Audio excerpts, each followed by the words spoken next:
Shalom and good day all, this is Healing29 back again for another DC review, and in this DC review I'll be covering the 2023 Action Comics Annual and Detective Comics 1080 by Ram V. With Philip Kennedy Johnson basically ending his run with the Annual. It has been actually quite interesting, and I'll give Philip Kennedy Johnson this. With what he did in the story, at least he gave the new characters that he brought in their own hero names. That's about one good thing that I sort of like about what it had in the story. Where when it came to a certain other character, leave that for another time. So as we begin to move into the Annual for the 2023 Action Comics, does this cover in any way, shape or form connect to something that is happening inside with the story? Sure enough it does, to which I give a 7 out of 10. Or 7.5 out of 10. So for that, we will now move into having a look around the beginning, middle, and of course the end, and also what's happening story-wise with the characters. So as the story begins, we are on Earth Al Ghul, to which Superman finally turns up with Etrigan and also Bloodwind as he seeks to save, I think it's Osul Ra. As we advance a little bit further in the story, we see Superman finally going up against Sister Shadow, to which we see Sister Shadow basically release like I guess a Lazarus monster from Earth Al Ghul against Superman, which is somewhat interesting. And last but not least, we move towards the end of the story, to which we get a bit of a story in regards to one of the members who were connected to the Blue Earth movement that was happening, realizing that he had been deceived, that he had been wronged by the deception, and also in a way passing the message on to his son. So in a way, don't trust everything that turns up on the scene. It might not be what it appears. So for the internal art, I give it a 7.5 out of 10. Now it's time to move in relation to the area of the story. Did we get anything comic reference wise? No, we didn't. No, it probably wouldn't hurt to include it. In regards to the area of time, we had 1 week later, which sort of like took place after the events of what happened on Earth Al Ghul, and Superman saving practically one of the members of the Super Twins. Next is the location, to which in this we had the locations of Earth Al Ghul, one of the locations being the White Tomb. We then return to Earth Zero in the area of Metropolis, to which we have many of the Superman family members helping the Blue Earth movement, realizing that they had been deceived.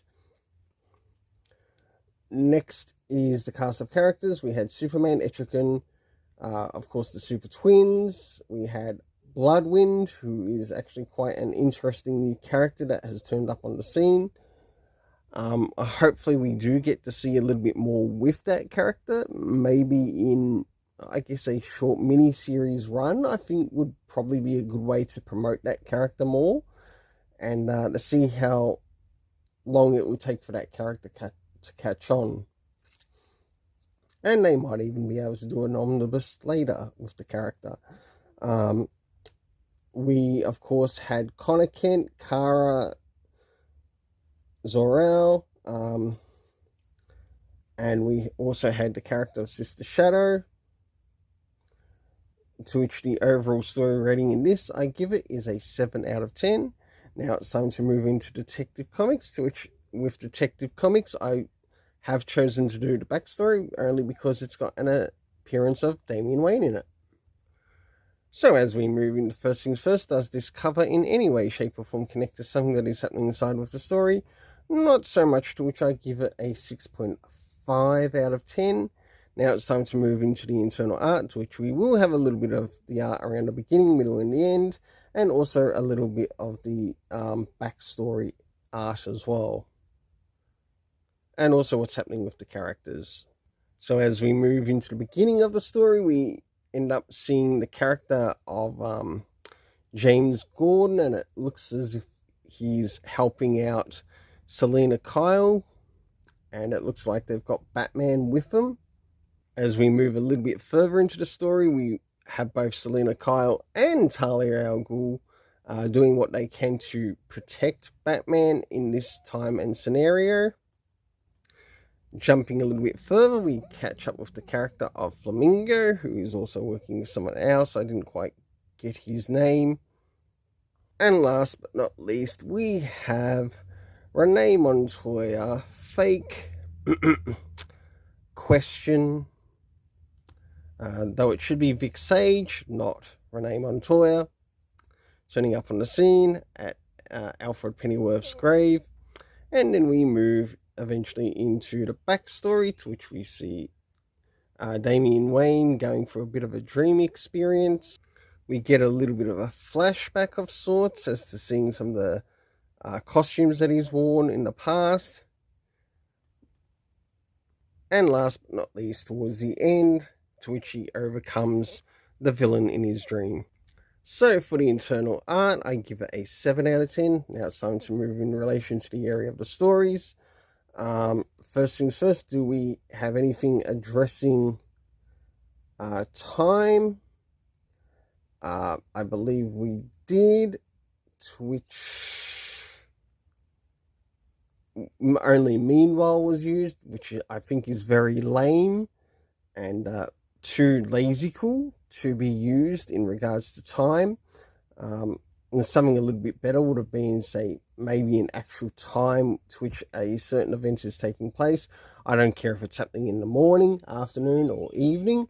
Just something to which the audience knows when these events are taking place, even if you do happen to use morning, dusk, just something to give the audience an indication as to what time of day that this is taking place, what time in the day this is taking place. Next is the location, to which we have Gotham, elsewhere being used.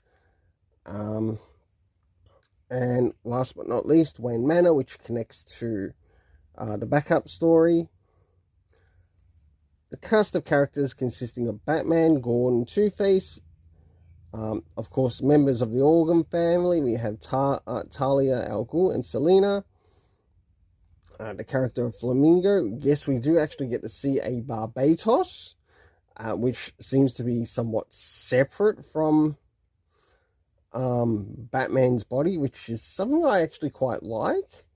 And I think they could actually do something with that, because I would prefer the character of Barbatos and even Zero to be not in Batman's body in any way, shape, or form. I would rather keep these characters separate, but due to their influence over Batman, they can, in a way, sort of like be used to influence Batman to do things that he might not want to do. Or maybe be used to false memories of events. Just something that might help. Renee Montoya, question.